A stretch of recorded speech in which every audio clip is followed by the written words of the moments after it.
Hello students, last class में हमने epithelial tissue start कर दिया था और आज की क्लास में हमें उस एपिथेलियल टिश्यू के ही कुछ पार्ट्स जानने हैं। जो भी पार्ट्स आप लोगों ने लास्ट क्लास में पढ़े थे उसी के बारे में हमको फुल डिटेल में स्ट्रक्चर और फंक्शंस के साथ में उसकी नॉलेज कलेक्ट करनी है ना।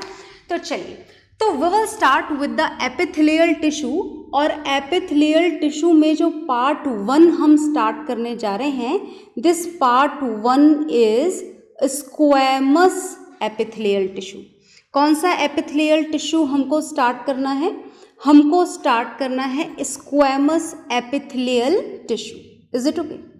अब ये स्क्वैमस एपिथेलियल टिश्यू हो या कोई सा भी एपिथेलियल टिश्यू हो, एपिथेलियल टिश्यू की खास बात जो है, जो आप ऑलरेडी पढ़ चुके हैं, वही यहाँ पर भी एप्लीकेबल है कि जो स्क्वैमस एपिथेलियल टिश्यू है, या जैसा कि मैंने बोला, what ever the type of epithelial tissue is, in that condition the tissue is present, the cells are arranged on a common non-cellular basement membrane। तो ये है आपकी common non cellular basement membrane.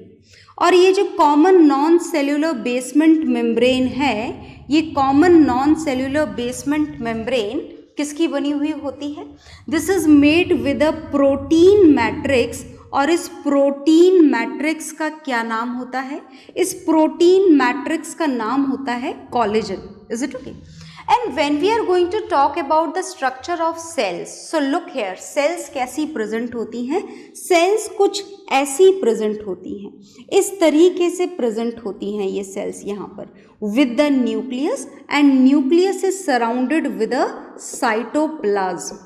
तो ये यहाँ पर न्यूक्लियस है और न्यूक्लियस के चारों तरफ आपने क्या बना दिया? साइटोप्लाज्म।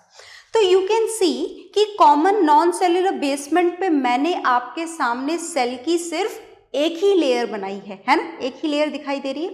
तो ये खास बात है एपिथेलियल टिश्यू की कि एपिथेलियल टिश्यू में एक ही लेयर प्रेजेंट होती है ना? एक ही लेयर प्रेजेंट होती है यूजुअली। कुछ पर्टिकुलर एक्सेप्शनल केसेस में ज़्यादा भी हो सकती हैं, पर नॉर्मली यूजुअली एपिथेलियल टिश्यू में इस common non cellular basement membrane के ऊपर सेल की एक ही लेयर प्रेजेंट होती है। तो चलिए हम यहाँ पर जो स्ट्रक्चर के पॉइंट्स हमने पढ़े हैं उसको लिख भी लेते हैं। हमें क्या पता लगा? देखिए, जो बाकी के पॉइंट्स हैं वो ऑलरेडी हम लिख चुके हैं जब हमने एक कॉमन एपिथेलियल टिश्यू का स्ट्रक्चर जाना था तब। तो इसलिए आप फिलहाल यहाँ पर बस वही लिखेंगे जो आपने पहले नहीं लिखे थे। तो हम यहाँ पर लिखेंगे कि जो सेल्स हैं they are arranged like a floor tiles. ये किस तरीके से अरेंज होती हैं? बिल्कुल आपके जमीन के टाइल्स की तरह। और ऐसा बोलने का मतलब यहाँ पर ये है कि इन सेल्स के बीच में जो इंटरसेल्यूलर स्पेस होता है दैट इज कंप्लीटली एब्सेंट। क्या होता है? इंटरसेल्यूलर स्पेस एब्सेंट होता है। दूसरा पॉइंट आपको जानना है यहाँ पर इसकी अकरेंस का, कि आखिर ये एपिथेलियल टिश्यू प्रेजेंट कहाँ पर होता है। तो सुनिएगा ध्यान से। It is present in the skin. Skin की कवरिंग में, आपकी माउथ की लाइनिंग में, समझ गए ना माउथ लाइनिंग का मतलब, and as well as it is present in the oesophagus. Oesophagus is our food pipe. Is it okay? तो हेयर इट इज प्रेजेंट। कौन से टिश्यू की बात हो रही है?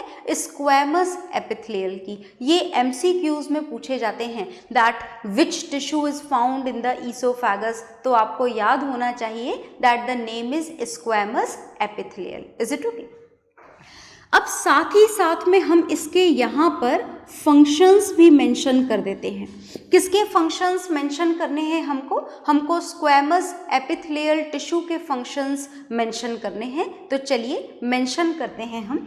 इसका जो पहला फंक्शन है वो है इट प्रोटेक्ट्स।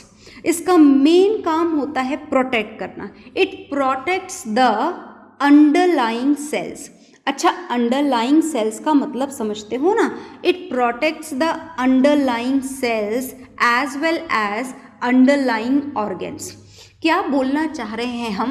अंडरलाइंग सेल्स और अंडरलाइंग ऑर्गन्स बोलने का क्या मतलब है यहाँ पर? यहाँ पर ये मतलब है कि इस स्क्वैमस एपिथेलियल से जो भी ऑर्गन्स कवर्ड होते हैं, जो भी ऑर्गन्स, इज इट ओके, या उसके नीचे जो भी सेल्स प्रेजेंट होती हैं, ये उनको क्या करता है? प्रोटेक्ट करता है। तो चलिए हम ये भी जान लेते हैं कि प्रोटेक्ट किससे करता है ना? प्रोटेक्शन करता है, ये तो अच्छी बात है, पर आखिर कौन सी चीज़ से प्रोटेक्ट करता है, किससे बचाता है? तो बचाने के लिए जो चीज़ें होती हैं, जिससे बचाना होता है आपकी सेल्स को, वो मैं यहाँ पर लिखने जा रही हूँ। It protects the underlying cells and underlying organs from injuries. किससे बचाता है? From injuries. Injuries के साथ साथ ये बचाता है from chemicals, और ये बचाता है सेल्स को सूखने से भी बचाता है। सेल्स सूखनी भी नहीं चाहिए, इज इट ओके? ऐसा ना हो कि सूख करके श्रिंक हो जाए, तो उससे भी बचाता है। So these are the functions of squamous epithelial and structure. तो आप इसको नोट डाउन करेंगे डायग्राम के साथ में, फिर हम पढ़ेंगे second epithelial tissue. Is it okay? तो नोट डाउन कर लीजिए।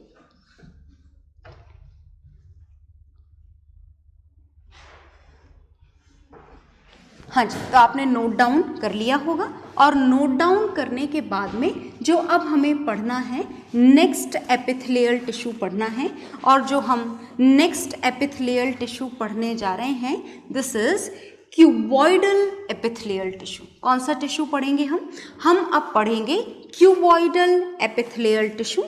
जो भी मैं बना रही हूँ यहाँ पर डायग्राम्स, है ना, स्ट्रक्चर, फंक्शंस, जो कुछ भी हम लिखा करते हैं उसे आप नोट डाउन ज़रूर करें।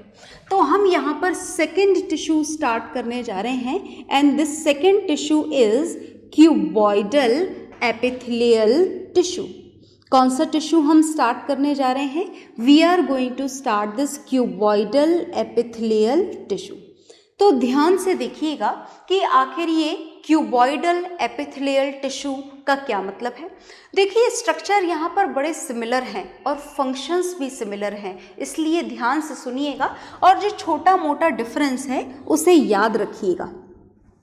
तो फर्स्ट पॉइंट यहाँ पर भी एप्लीकेबल है, so we will not write it again and again, that the cells are present on a common non cellular basement membrane which is made up of a protein known as collagen, है ना। ये बात यहाँ पर भी applicable है, पर यहाँ पर जो सेल्स होती हैं वो कैसी होती हैं? Cube like. अब आप बोल रहे होगे ये तो क्यूब लाइक नहीं दिख रही हैं। देखिए, 3D इमेजिनेशन है, 2D बोर्ड पर बनाया जा रहा है, तो आप अपने दिमाग में भी थोड़ा सोच करके रखें कि आखिर क्या बोलने की कोशिश की जा रही है। तो ये यहाँ पर जो इसका शेप है वो कैसा होता है? क्यूब लाइक शेप होता है। न्यूक्लियस यहाँ पर भी exactly you can say centrally located nucleus यहाँ पर प्रेजेंट होता है। Is it okay? और जैसा कि नॉर्मल सेल्स में होता है, एपिथेलियल में भी होता है। क्या होता है, समझ में आ गई ना बात? That this nucleus is surrounded with the cytoplasm. Nucleus यहाँ पर किससे सराउंडेड होता है? न्यूक्लियस यहाँ पर सराउंडेड होता है साइटोप्लाज्म से। Is it okay? तो ये यहाँ पर क्या बनाया गया है? ये यहाँ पर बनाया गया है साइटोप्लाज्म, और ये यहाँ पर क्या है? This is nucleus. और ये तो आप जानते ही हो कि क्या है, दिस इज सेल मेम्ब्रेन। आप सेल मेम्ब्रेन का दूसरा नाम भी जानते हो, cell membrane is also known as plasma membrane. Is it okay? तो चलिए, स्ट्रक्चर के जो पॉइंट्स आपने यहाँ पर डायग्राम में ड्रॉ करे हैं उन्हें हम लिख भी लेते हैं, है ना। तो हमें क्यूबॉइडल एपिथेलियल टिश्यू के स्ट्रक्चर के पॉइंट्स लिखने हैं। क्या क्या हमें स्ट्रक्चर के बारे में बात समझ में आई? सेल्स के बारे में आपको क्या क्या बातें पता लगी? हमें पता लगा that the cells are cube like in shape. Is it okay? Cube like in shape. Is it okay? और सेकेंड पॉइंट क्या पता लगा हमें? हमें सेकेंड पॉइंट पता लगा that the nucleus is centrally located. तो चलिए हम लिख देते हैं, क्या लिखना है हमको यहाँ पर? That the nucleus is centrally located. तो ये हो गया हमारा second point, nucleus is centrally located. Is it okay? और हमें ये जानना है कि आखिर ये जो क्यूबॉइडल एपिथेलियल टिश्यू है ये प्रेजेंट कहाँ पर होता है। तो चलिए जान लेते हैं। This cuboidal epithelial tissue is present कहाँ होता है, ये याद रखना बहुत इंपॉर्टेंट है कि कौन सा एपिथेलियल कहाँ पर प्रेजेंट होता है। तो देखिएगा, this is present in the kidney tubules, kidney में प्रेजेंट होता है इसका मतलब। दूसरा ये प्रेजेंट होता है सलाइवरी ग्लैंड्स में। भूले तो नहीं हो ना, सलाइवरी ग्लैंड्स कहाँ लोकेटेड होती हैं। Salivary glands are located in our mouth which are responsible for the secretion of saliva. Is it okay? As well as it is also found in the sweat glands. कहाँ पर present होती हैं ये हमारी sweat glands में भी present होती हैं। आ गई बात समझ में? चलिए, तो हमें यहाँ पर इसकी लोकेशन पता लग गई। अब लोकेशन के साथ साथ हम यहाँ पर लिखने जा रहे हैं इसके फंक्शंस। तो फंक्शन के नाम पर हमको सिर्फ एक ही पॉइंट लिखना है कि इनका मेन फंक्शन क्या होता है। देखिएगा, their main function is absorption and secretion. Main function क्या होता है? एब्जॉर्प्शन। और एब्जॉर्प्शन के साथ साथ दूसरा मेन फंक्शन क्या होता है? सीक्रेशन। Is it okay? अच्छा, एब्जॉर्प्शन का मतलब तो समझते हो ना, किसी भी चीज़ को एब्जॉर्ब करना, है ना? बात समझ में आ गई? जैसे इलियम में से फूड को एब्जॉर्ब कर लेना। सीक्रेशन का मतलब किसी भी चीज़ को प्रोड्यूस करना। जैसे अच्छा सा खाना देख करके आपके मुंह में सलाइवा का सीक्रेशन हो जाना, भर जाता है ना मुंह में पानी। वो सिर्फ एक मुहावरा नहीं है, ऐसा साइंटिफिकली भी प्रूवन है। ऐसा होता है ना, बिल्कुल ऐसा होता है। तो ऐसा कौन करता है? ऐसा करती हैं हमारी सलाइवरी ग्लैंड। ऐसा कब होता है? When we smell a particular food जो हमें ज़्यादा पसंद हो या हमें ज़्यादा भूख लग रही हो। तो this secretion of saliva is done with the help of cuboidal epithelial tissue whose structure and functions are there in front of you. Note it down, note down कर लीजिए, ठीक है?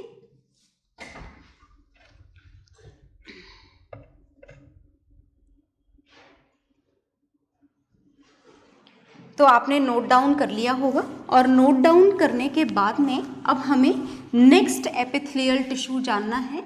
और ये जो नेक्स्ट एपिथेलियल टिश्यू हम जानेंगे, this next epithelial tissue is columnar epithelial tissue. कौन सा टिश्यू जानने जा रहे हैं हम नेक्स्ट जो टिश्यू जानने जा रहे हैं, this is columnar epithelial tissue. ध्यान से देखिएगा, देखिए बड़ा आसान है इसे याद रखना, because it's all parts are almost having the similar structure and same function. Structure भी सेम है लगभग सबका, और फंक्शन भी सेम है। तो देखिएगा ध्यान से, हम पढ़ने जा रहे हैं columnar epithelial tissue. And this columnar epithelial tissue के स्ट्रक्चर के बारे में अगर खास बात जानी जाए तो देखिएगा, खास बात ये है कॉलमनर एपिथेलियल टिश्यू की क्या खास बात है। देखिएगा ध्यान से कि ये पिलर लाइक शेप की सेल्स होती हैं इसमें, ऐसी बड़ी बड़ी सेल्स है ना, पिलर लाइक, बिल्कुल बड़ी बड़ी। Is it okay? ये सेल्स हैं, सेल्स बना रहे हैं हम। ये किसकी सेल्स बनाई जा रही हैं? डेफिनेटली जो टिश्यू लिखा गया है उसी की सेल्स हैं। मतलब ये हैं कॉलमनर एपिथेलियल टिश्यू की सेल्स। किसकी सेल्स हैं ये? कॉलमनर एपिथेलियल टिश्यू की सेल्स हैं ये। सेल्स हैं ये, लंबी लंबी है ना, pillar like in shape. But their nucleuses are not at all centrally located. Their nucleuses are towards the down, they are in the downward direction towards the bottom of the cell. Bottom की तरफ होते हैं इसके। क्या बनाए जा रहे हैं ये? centrally located तो नहीं दिख रहे हैं ना आपको? No, they are not at all centrally located. They are towards the base of the cells. Is it okay? तो मतलब ये बनाए गए हैं, ये क्या बनाए गए हैं? ये बनाए गए हैं न्यूक्लियस। Is it okay? और न्यूक्लियस के चारों तरफ क्या प्रेजेंट होगा? जो हर सेल में होता है। मतलब क्या प्रेजेंट होगा? मतलब प्रेजेंट होगा साइटोप्लाज्म। Is it okay?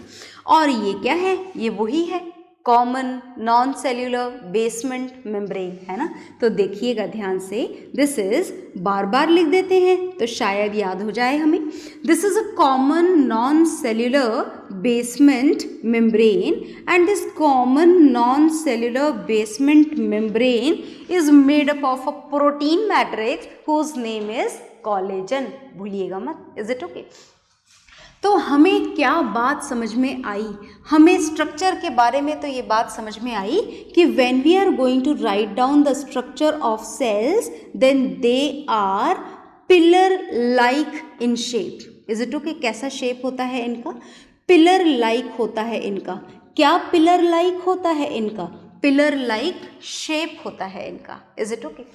दूसरी बात हमें समझ में आई कि इनका जो न्यूक्लियस होता है, is it okay, their nuclei is towards the base, is towards the base।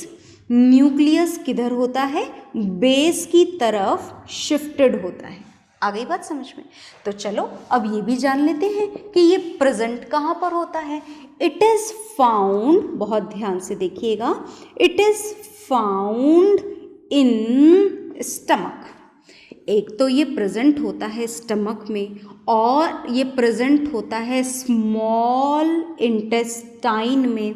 Small intestine तो जानते हो ना, मुझे लगता है जानते होगे। आपके डाइजेस्टिव सिस्टम में जो सबसे घुमावदार पार्ट होता है that is small intestine, that is present over there also. Okay, और फंक्शन क्या है इसका?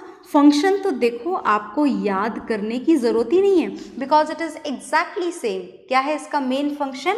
It's main function is absorption and secretion.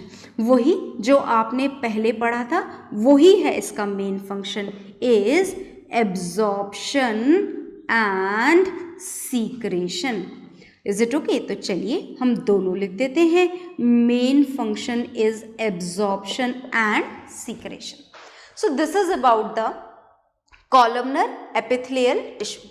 अब ग्लैंड्यूलर एपिथेलियल टिश्यू के बारे में आपको कुछ नहीं जानना, बहुत ध्यान से सुनिएगा। When we want to know about this glandular epithelial tissue, then there is nothing special in this glandular epithelial tissue। कोई खास डिफरेंस नहीं है ग्लैंड्यूलर एपिथेलियल में। अगर कॉलमनर एपिथेलियल टिश्यू मॉडिफाई होकर ग्लैंड्स में कन्वर्ट हो जाए, बस उसी को हम क्या बोला करते हैं? Glandular epithelial tissue. Is it okay? और ग्लैंड्यूलर एपिथेलियल टिश्यू में एब्जॉर्प्शन वाला मेन फंक्शन नहीं रह जाता है। इसका main function as it is a gland, तो ये मेन फंक्शन इसका क्या हो जाता है? सीक्रेशन। तो बस इतना ही आपको याद रखना है। तो कॉलमनर एपिथेलियल के साथ में ही ग्लैंड्यूलर एपिथेलियल टिश्यू भी हमारा कंप्लीट हो जाता है। आप इसे नोट डाउन कर लीजिए। ओके,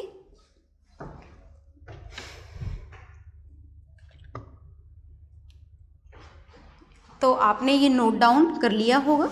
और नोट डाउन करने के बाद में हम लास्ट एपिथेलियल टिश्यू पढ़ेंगे। And this last epithelial tissue, नाम याद है ना इस लास्ट एपिथेलियल टिश्यू का?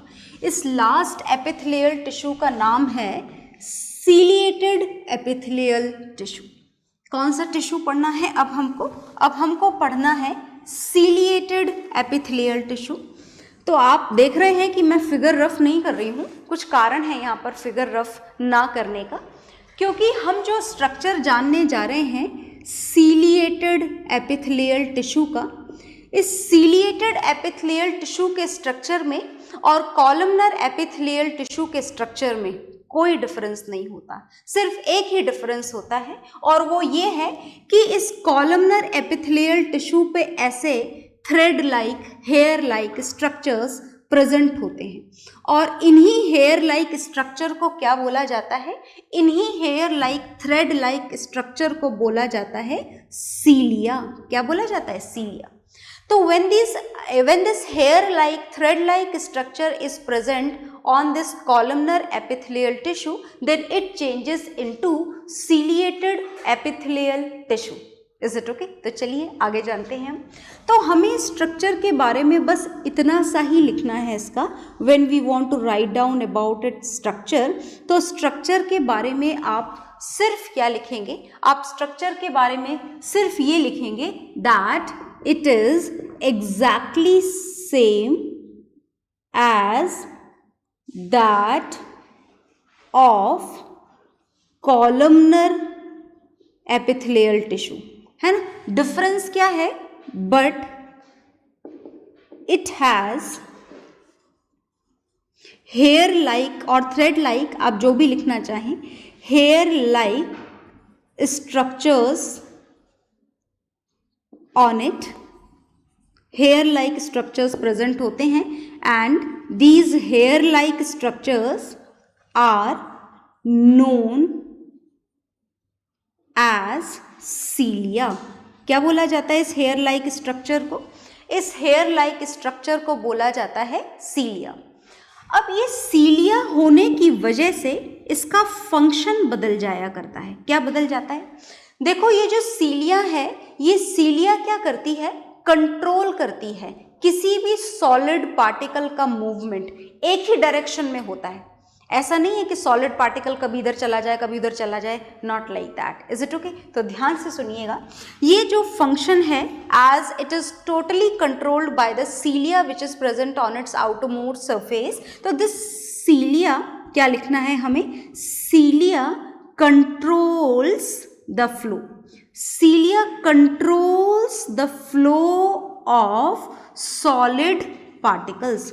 सॉलिड पार्टिकल्स के फ्लो को ये क्या करती है, कंट्रोल करती है, सिर्फ एक ही डायरेक्शन में मेंटेन करती है ये, इज इट ओके?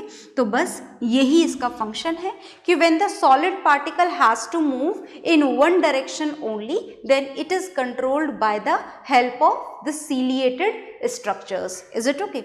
और ये कहाँ प्रेजेंट होती है, कहाँ पर प्रेजेंट होती है ये? इट इज प्रेजेंट इन, हम लिख देते हैं यहाँ पर, it is present in our wind pipe. क्या आप विंड पाइप जानते हैं? Wind pipe is the pipe which carries oxygen from our nose to our lungs. और विंड पाइप के साथ साथ it is also part in one of the other respiratory system, that is bronchi। ये wind pipe में भी present होता है और ब्रोंकी में भी प्रेजेंट होता है, इज इट ओके? तो आप इसे नोट डाउन कर लीजिए।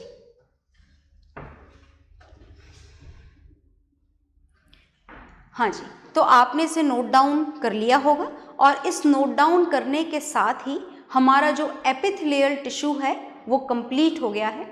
और एपिथेलियल टिश्यू कंप्लीट होने के बाद में हम नेक्स्ट क्लास में पढ़ेंगे muscular tissue, is it okay? The tissue which is helpful, which is responsible for the movement of our body, but that will see in the next class. Okay, bye everyone.